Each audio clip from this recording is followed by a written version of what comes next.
previous session. Thank you so much for such an interesting and engaging conversation. So we may wait until we hear all the speakers like we did in previous sessions, and then we will ask the questions. And I would like to introduce our next speaker is Bernadette Hyland-Wood, and she has a very impressive career and very impressive CV.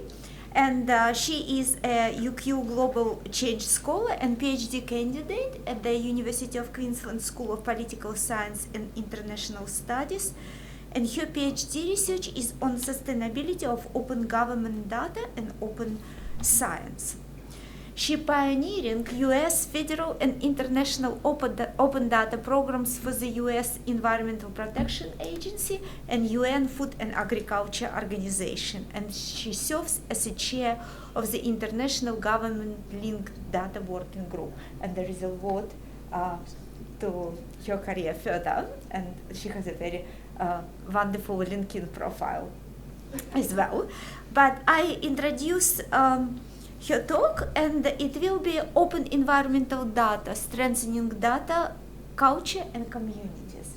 And I would like to welcome, and please welcome Bernadette to talk to us about that. Did somebody actually reads those LinkedIn profiles? Yes, I did. Thank you. And I want to give a bit of a shout out to Matt, who brought us all together, and he is just such a hub person for people with different perspectives. And I'm very honored to be here, because I was just thinking, I came to visit QUT 20 years ago to talk to the Creative Commons people to learn more about it, and launched a software company here, having come from Silicon Valley. Not having gone to school, or uni here, I didn't have a network, so I figured with my partner, why don't we start a software company, right? That makes a lot of sense. Take our life savings and do what really was probably the first web product company.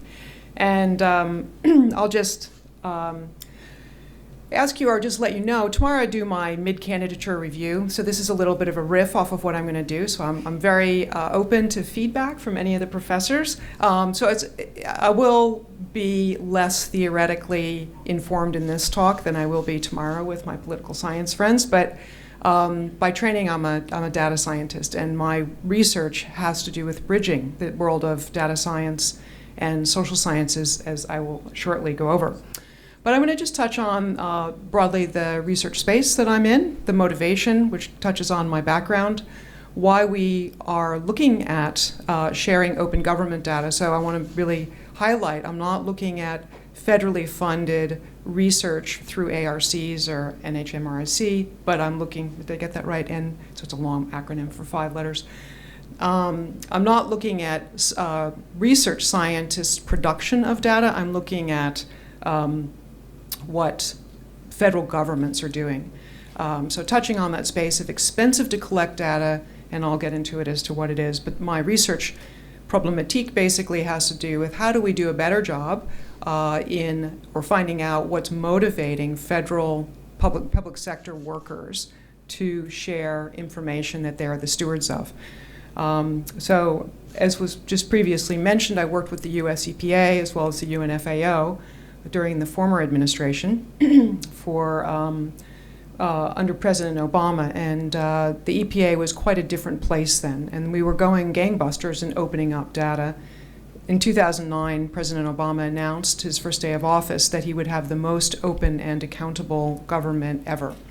And there were prime ministers and presidents from around the world who were meeting at the UN several years later for the Open Government Partnership, also equally promising this.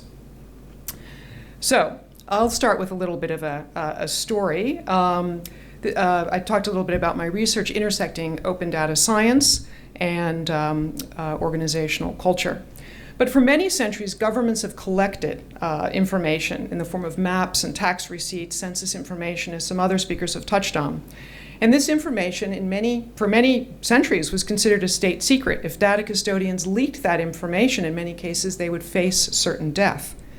But in the mid-19th century, we began to see examples of what one might be called prototypical identity leadership, where a leader provided an overarching vision to a group, who had the shared belief in the collective ability to work for something larger than any individual effort might provide for the good of many.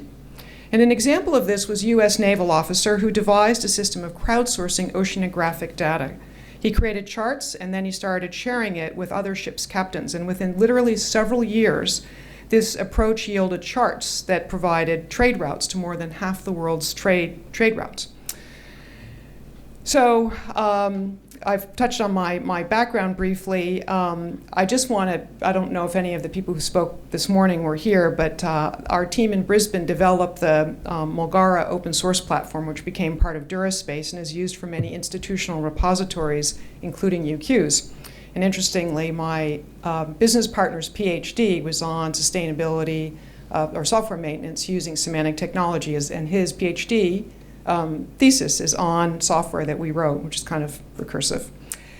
Any rate, so I touch on that story about the beginning of data sharing and that it's not really a new phenomenon entirely, and the scientific community has been doing it for quite some time, especially in certain disciplines like physics. When I was at the EPA, now fast forward, when I was at the EPA using an open source platform, we created the largest civilian web data service and dynamically generated 500,000 pages with 30 years of pollution emissions, toxic chemicals linked to PubMed using open data standards, and then linked it to legislation. And that was the first time this had ever been done. It was released in 2016. Unfortunately, a year after the current president took over, his appointee at the Environmental Protection Agency defunded a project that cost about $100,000 roughly to support. And that was just one of many examples of scientific data that taxpayers paid for and was removed. So this gave me an idea for my research.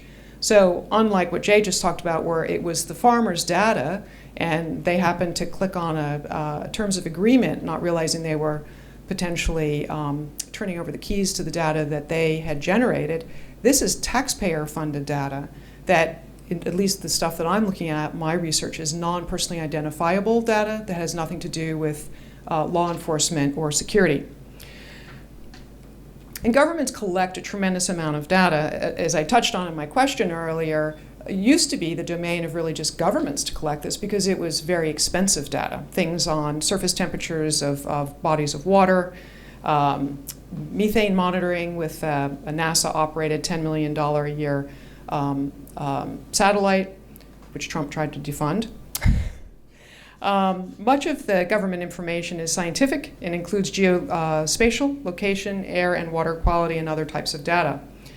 This data feeds into scientific models, such as those used by climate scientists both in government and in academia. And this data informs many areas of public policy that impact job creation, public health, energy, and the environment. Now, in liberal democracies, sharing non-sensitive information is generally seen to support government transparency, important right-to-know laws, and public policy for the advancement of science. There are some exceptions to this, which I'll touch on in the later part of my talk regarding indigenous data sovereignty, which has been alluded to again by some of the earlier speakers. Over the last decade, data scientists and transparency advocates, who were largely from the European Union, North America, India, Australia, and New Zealand, created platforms and websites to share machine and human readable open data as fair data, findable, accessible, interoperable, and reusable. And many of these efforts were led by people who were in the scientific, healthcare, and life sciences communities. It was much of it was performed by publicly funded research, by people, importantly, who were motivated to share. They wanted to share information. And I took this as a bit of a given, right? I emphasize self-motivated sharing because this was one of actually the first surprising findings of my research. It sounds obvious. But when Tim Berners-Lee, then a research scientist at CERN in Europe in the 1980s, was tasked with creating an information sharing platform for his colleagues at CERN who were doing particle physics, his colleagues spoke different languages, they were located in different parts of the world, but they needed to share information.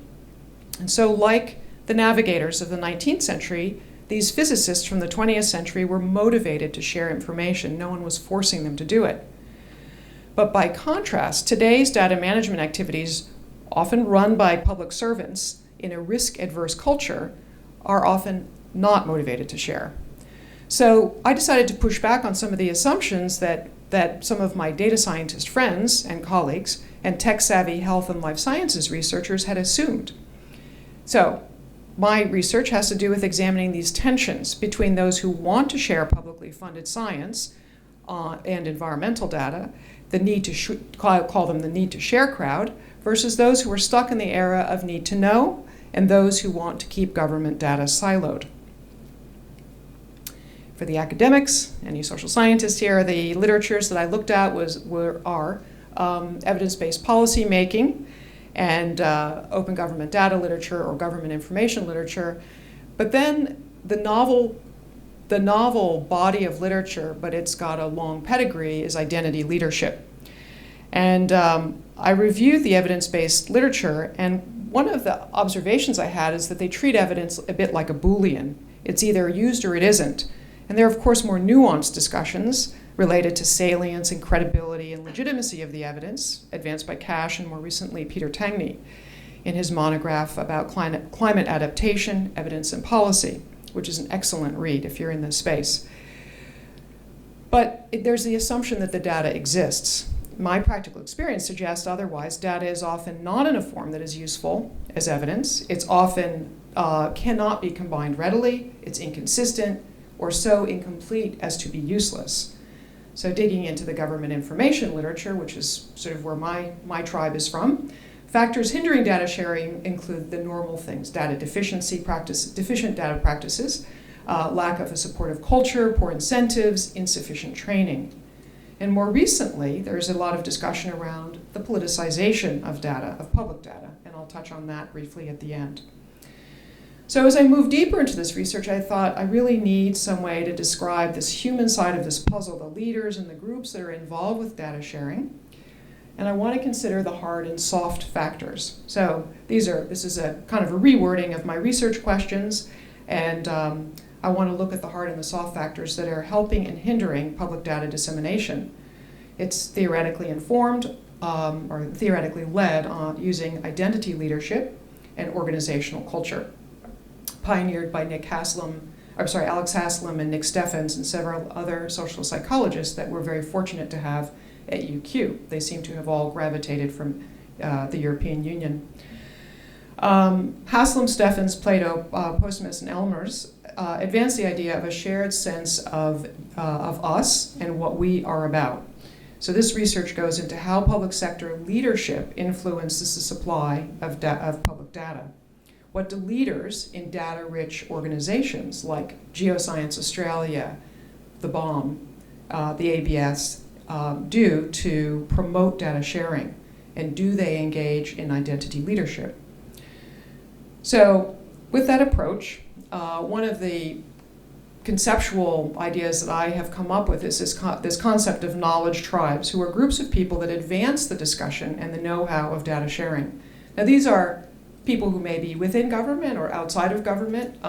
They might be transparency advocates, they may be data scientists like myself.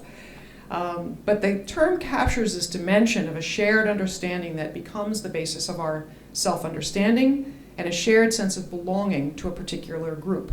And we talk a lot about this lately around tribes, oftentimes in conjunction with political psychology. And like epistemic communities, knowledge tribes are groups that with domain-relevant knowledge, say in agricultural science, are connected by what Haas calls shared belief or faith in the veracity and the verity and applicability of particular forms of knowledge or specific truths. And working collaboratively across national borders, which is how the web came to be, knowledge tribes have created many of these data standards and best practices to share data with entrusted groups and with the public. So I wondered, were data-savvy teams potentially overflexing their technical prowess, unaware of the economic, political, and cultural dimensions of sharing public data? Because that's what we're seeing now. We're seeing that with political leaders who defund projects because they don't necessarily want the science out there, could be used against them in litigation, maybe industry is coming to them saying, we don't want this data out there, it could be used against us, especially in conjunction with air pollution, water pollution, and pollution of land, brownfields. So what mechanisms do we have to prioritize and release data? I've been working with the Australian government responding to submissions. I presume some of the folks in this room have been doing the same regarding the the Office of National Data Commissioner working on the data release and sharing policies. I began to question, though, in my research, are governments really going to become more transparent and accountable as more data about their operations or the industries that they regulate or toxic chemicals that they're supposed to be controlling are made public? And more importantly, is the public service ready, technically and culturally, for this sea change that's being asked of them? Are they ready for this change that's about to occur as more information is demanded? So, I intend to do about 30 interviews. I've completed 17, and I haven't fully transcribed all 17.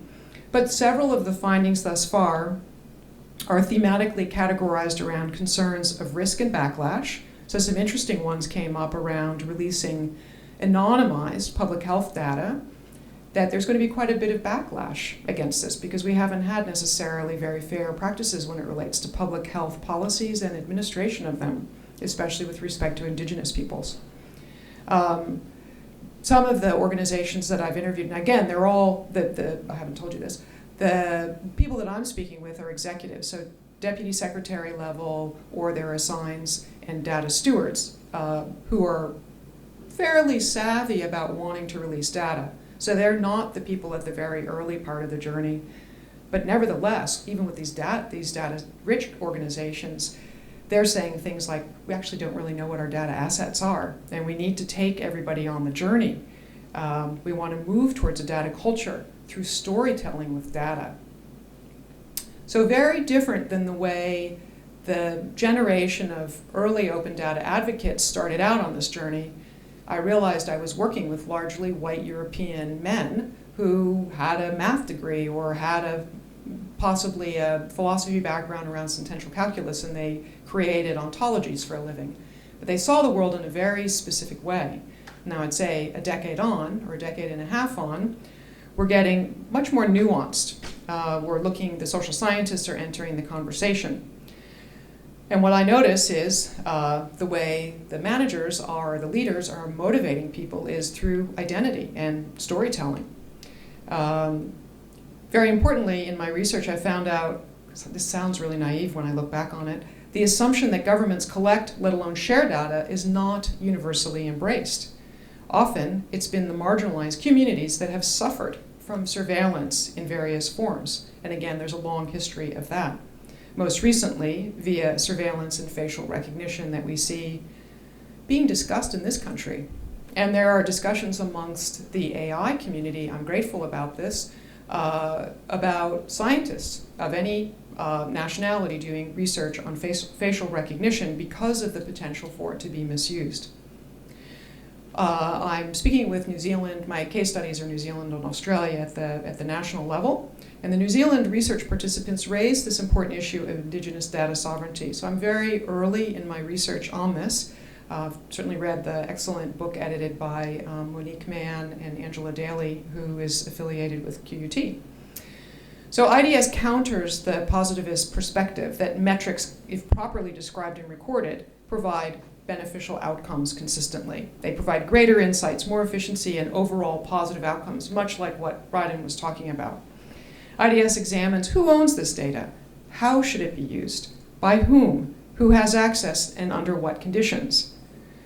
So I was thinking of this as Jay was giving his talk. I almost think we're going to begin to get conversations with some very interesting, I don't really like the word bedfellows, but it's like when I went to the climate reality leadership training and I was sitting with farmers, and they were cattle farmers, and they were concerned about climate change. And I'm like, we have to drop our preconceptions about who's in our tribe and not, because in many cases, people we might, off the top of our head, think are not aligned with our views and values, we'll find they are. So Kuchtai and Taylor explain how IDS looks at the rights of indigenous peoples to own, control, and access information that pertains to them. And I think they offer a lot to the data science community that I started working with.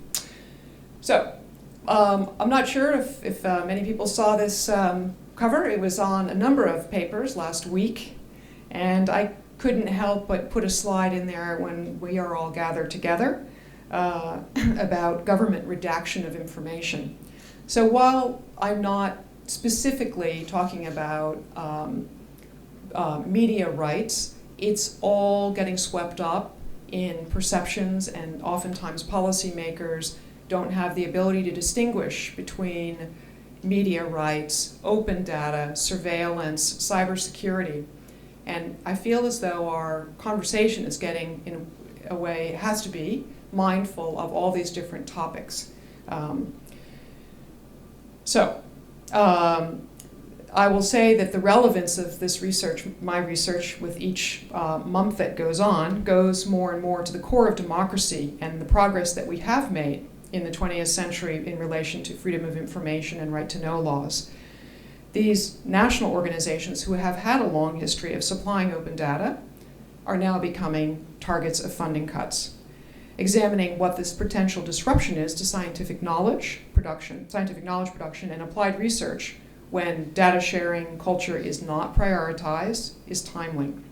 Organizations such as the US EPA, NOAA, the Australian Bureau of Statistics, and the National Archives Australia have all reported funding cuts that jeopardize or have shut down data sharing programs, ranging from pollution emissions, albeit a contested topic, but economic indicators from the ABS, that seems pretty bipartisan.